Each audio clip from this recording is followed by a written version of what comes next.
Look, we all eat out from time to time or travel or go to a gathering where we're eating what I like to call OPF, other people's food. And in all of this, right, we run this risk of getting cross-contaminated or getting gluten exposed, right? Because restaurants aren't perfect. When you travel, there are limited options. Sometimes you can do your absolute best to avoid gluten, but it doesn't always work out in your favor. And so it's a very important skill set to understand how to detox gluten out of your system fast, especially if you're on vacation and especially if you're one of the types of people where you get a small amount of gluten and you're sick for a week. We want to get it out of you as quick as we can, and we want to get you as asymptomatic as quickly as possible. So let's dive into how to perform a detox from gluten should you get exposure. Here we go. So I've broken it down into 5 simple steps with some additional strategies that you can incorporate into your lifestyle over the long haul. But the acute things that we want to focus on are these 5 steps here. And we're going to go into depth with these, so be patient with me. We're going to cover each one. Number 1 is to stop consumption of gluten immediately. That should be a no-brainer. But if you're eating out and you feel like you've been glutened and you've got half your meal left, don't finish the other half of that meal. Stop eating immediately. Stop the intake or influx of the poison. Number 2, drink a lot of water. So if you think you've been glutened, immediately start hydrating very adequately. Number 3, perform a vitamin C flush. Number 4, take zeolite and charcoal. And number 5, take a gluten degrading enzyme. Now, we're going to get more into these steps as we go through this process, but before we do, I want to cover a couple of other things that I think are important. And one of those things is transit time. If you understand the mechanics of the GI tract, then you'll understand how dangerous gluten can actually be. Now, I've done an entire video on how long it takes gluten to leave your system, so I'm going to cover only part of that tonight in this show. I want to talk about the acute nature of how long does it take your bowel to move the gluten you just were exposed to out altogether. That time frame is about, and it varies from person to person, and it depends on whether or not you're typically constipated or whatnot, but 39 to 52 hours is a general total transit time that occurs. So from the time it hits your lips and your mouth to the time it comes out of your rectum, this is the transit time that we're dealing with. So that gluten's going to stay in you for a couple of days, but remember, we're talking about how can we get it out faster? How do we not make it take a couple of days to get that poison out of our system? So we've got 2.5 to 3 hours for 50% of the stomach contents to get emptied once food hits the stomach, and then we've got 4 to 5 hours of total emptying time for the stomach. Then we come over here to the small intestines, and we've got 2.5 to 3 hours where it takes 50% of the intestine to be emptied, and then we have 30 to 40 hour transit time through the colon. So these time frames make up for this 39 to 52 hours. So if you know, once you get glutened, you've got about a 2-day window where that gluten is going to be poisoning you. And if you're a person that's constipated and you don't have a bowel movement, but every couple of days or every 3 days or every 4 days, it's staying in you even longer. And the longer it stays in you, the more damage and the more immune inflammation it can incite. So again, the goal here is we want to get it out. So back to what we were talking about earlier, which is the 5 steps to getting gluten out. Now, we talked about stopping gluten. That's a no-brainer. We don't need to go into any great depth there. Hydration is very important. Hydration is one of those things you want to do a deep dive on, because if you're drinking water that's not good for you, if you're drinking tap water, this is a no-no, a big no-no. And the reason why, it's full of things like chlorine and pesticides and pharmaceuticals. In our city, in Houston here, we've got, I think it's at last count, 42 prescription medications that showed up when they tested the drinking water after the city had filtered it. So you don't want tap water. You want filtered, clean water. Now, there's a tons of questions about water and what kind of filter that you should use. And I have an entire show on that context. So I'm going to encourage you to check that show out. We'll put a link in the comments below for you to check that show. So now we get into the real strategy. So the first thing that you should do if you're eating OPF, other people's food, never forget this, is always do something that's preventative. You want to take an enzyme formula that can degrade gluten in your stomach. Remember, the goal, if you get accidental exposure, is to have that enzyme sitting on your stomach so that it can degrade the gluten, so that by the time it's hitting your small intestine, it's not apt to do tons of damage. So it's important to understand these digestive enzymes are not designed for you to go eat pizza or spaghetti or pasta. And any company trying to sell you an enzyme that says if you take our enzyme you can eat all the gluten you want, those folks are liars, they're unethical, and run as far away as you can from them, because their product probably doesn't even have what it's supposed to have in it. It's unethical marketing, and it's just not true. All the digestive enzyme formulas that are on the market function in one way only as it relates to gluten. They help degrade some of the gluten that you might get accidental exposure to in your stomach before it hits the small intestine. This is what we call prevention. So when you eat other people's food, if you take a good enzyme formula, I'm partial, I've developed one of these, it's called Gluten Shield, and it's got the right types of enzymes that help to degrade gluten in the stomach, but also has certain types of probiotics that can help as well. Take this about 10 minutes before you eat. We want this enzyme on the stomach. So this is one of those things, if you're traveling, again, if you're visiting family, if you're going to the restaurant, take it with you. Be prepared. It's preventative, but it can save you a ton of trouble if you do get some cross-contamination or accidental exposure. So get that enzyme in you. Again, this is preventative. These two steps here, number 3 and 4, these are action steps, right? These are things that you want to do right away, as quickly as possible from the time of exposure. The quicker you can do number 3 and number 4, the better off you're going to be. So let's talk about those.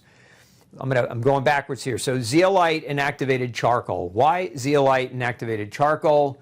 They have been shown to adsorb gluten in the intestine. Specifically, zeolite has been shown to have this property. I'll show you some research on the topic here as we look at this study published in the International Journal of Molecular Science. You can see purified clinoptilolite tuff as an efficient sorbent for gluten derived from food. So now, what is this substance? This is sometimes referred to as zeolite. So if you've ever heard that term or ever heard anybody use that term, zeolite, that's what clinoptilolite is. They're calling it, in this article, they're calling it PCT for short, purified clinoptilolite tuff. But what you can see in the summary here is that purified clinoptilolite tuff, or PCT, which was successfully tested for wheat, barley, and rye, proved to be suitable for the adsorption of gluten originating from different kinds of crops.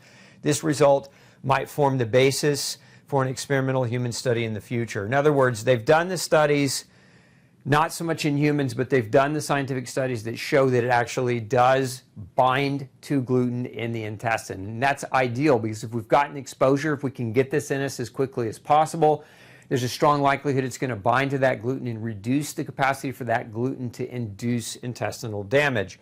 Going down in this study, you can see a little bit more of their summary. PCT not only binds gluten irreversibly, meaning once it binds onto it, it doesn't let go, as the studies on sorption kinetics reveal, but it is also extremely fast. Within the very first 4 minutes, gluten adhered to zeolite tuff.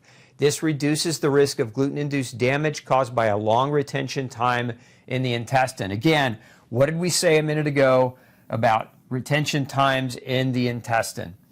We said in your intestine, 2.5 to 3 hours to get 50% of it emptied, and then there's another 30 to 40 hours in the colon. So all this time, that gluten can sit there if you've been exposed to it and do damage.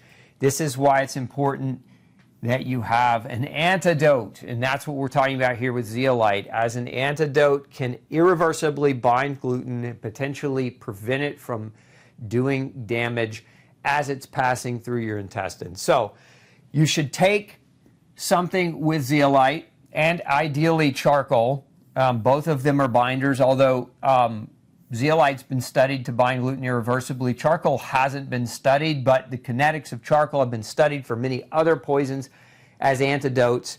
And even though we can't make the claim that charcoal binds gluten, clinically speaking, it's a pretty safe bet. The mechanisms of action are there. But what we do know, the application of activated charcoal plays a major role in both primary and secondary detoxification roles. So it's, again, it's a good, safe thing with very little to no side effects that you can take immediately as a means to adsorb gluten in the intestine. Now, I have a formula that has both of these in it. It's a formula called Myco Binder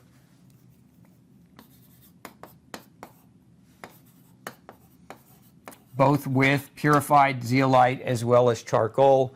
We actually designed the formula for mold and mycotoxin detoxification, but it works really, really well for gluten detoxification as well.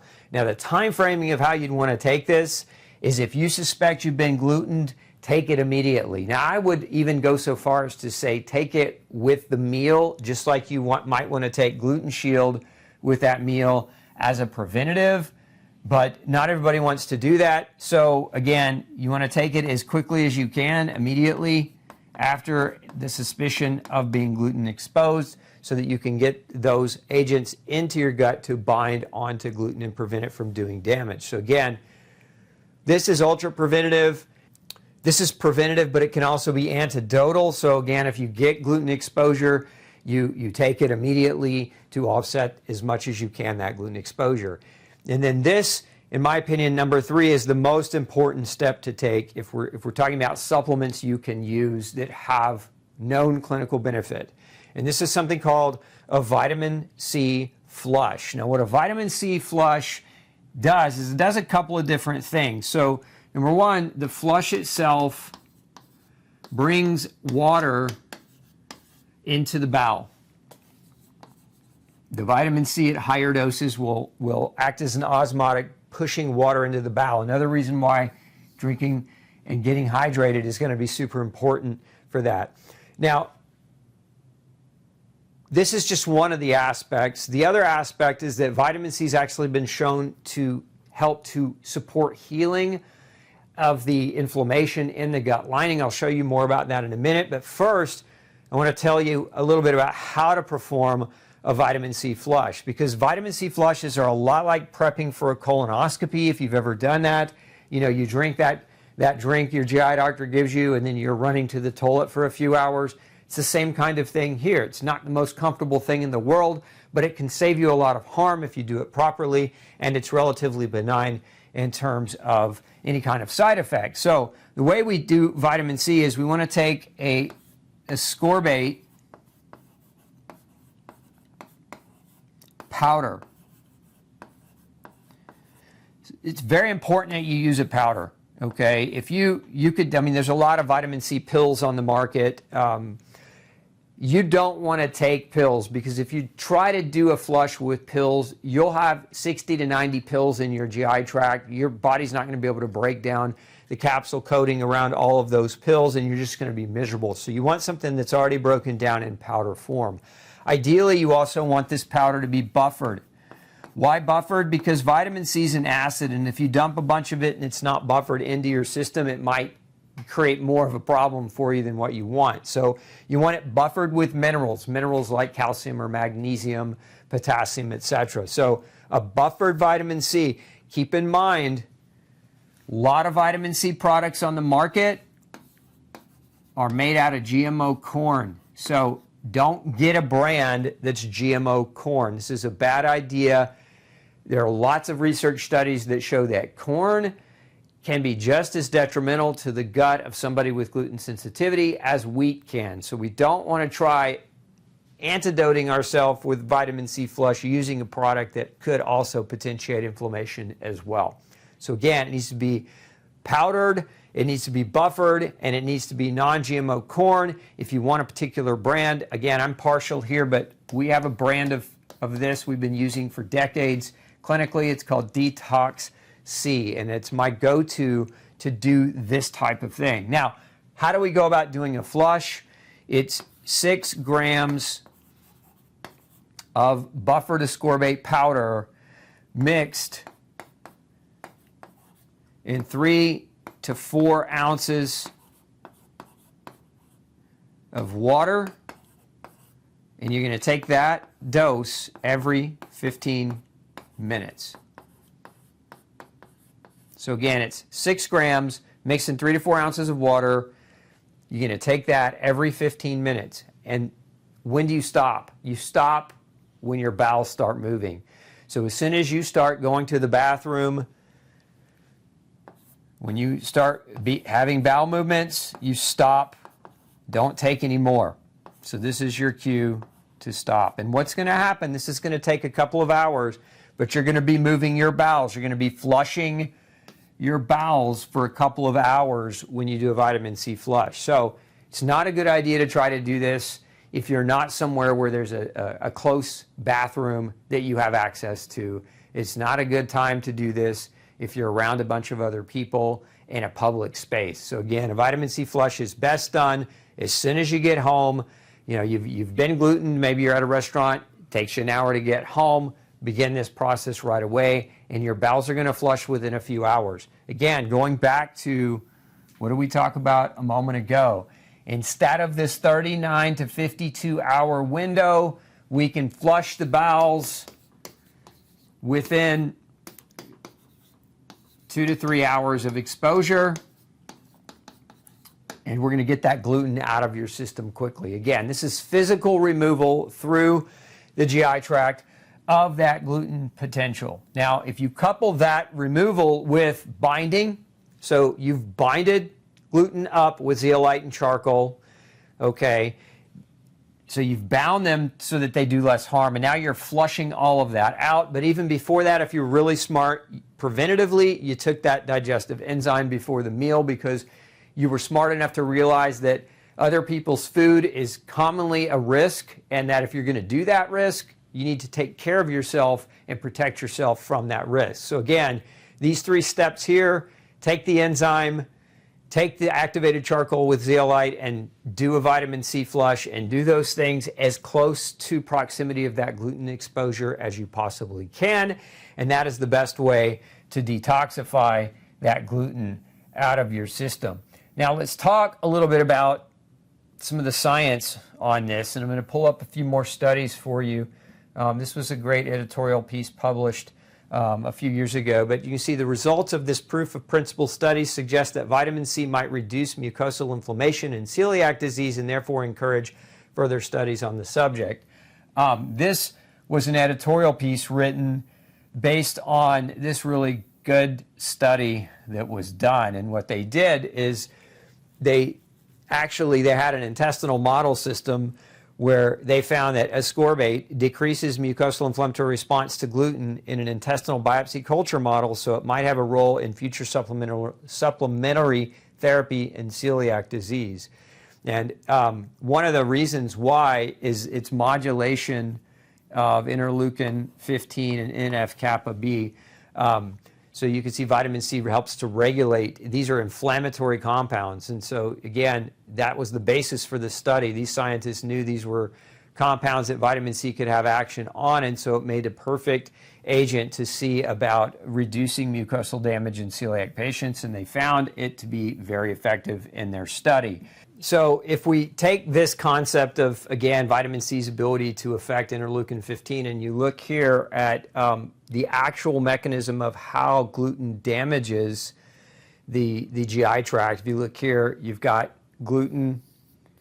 These three structures represent gluten. You can see transcellular route where it goes into the cell and it creates oxidative stress, right? And then that gluten penetrates and punches through, and then we get a release by white blood cells. of pro-inflammatory cytokines such as interleukin-15. Again, I'll highlight this here, interleukin-15. This is where vitamin C has its modulatory effect. So if we can calm the fire with vitamin C, which is what these researchers found to be the case, then we can disarm the innate immune response. Maybe not disarm it, it's too strong of a word, but at least settle down that innate immune response in terms of the damage that it's going to create. Because what's going to happen next is this alteration of the epithelial barrier, which leads to increased permeability, aka leakiness, right? So leaky gut. So again, important to understand, this is why we want to use vitamin C. This is the reason why, in my own practice, I use vitamin C for this type of situation, because not only has it been researched, but the mechanism of action matches the location where gluten can actually do some of its damage through the innate immune system.